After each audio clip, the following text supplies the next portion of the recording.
Paano nga ba ako nag-book ng unit dito at kung magkano ba ang rate? Tara at ikikwento ko sa inyo. Kaya naman samahan niyo ako hanggang dulo mga mare.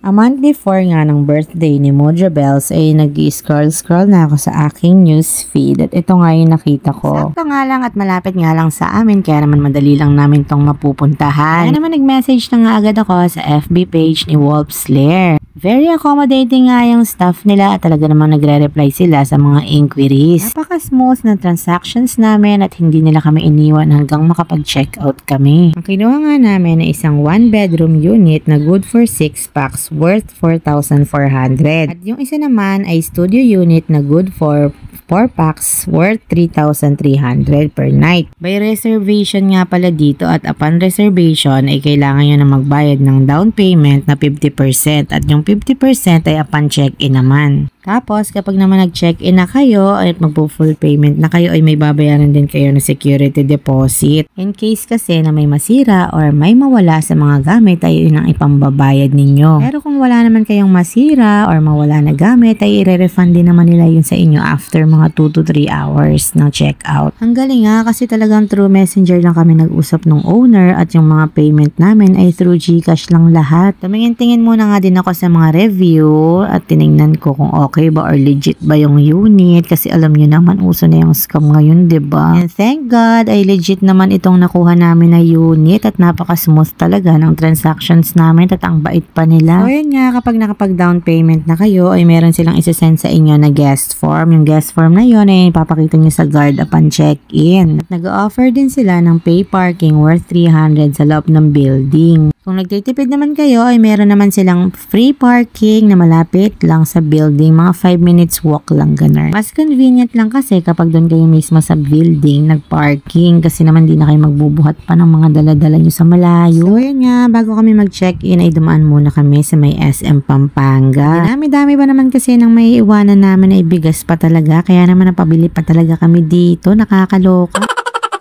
2 kilos pa naman yung minimum na bili dito. At bumili na nga rin kami ng palaman. Paano ba naman ang nanay gumawa ng chicken sandwich bread pero iniwan niya lang dun sa rep. O diba? Nakakaloka?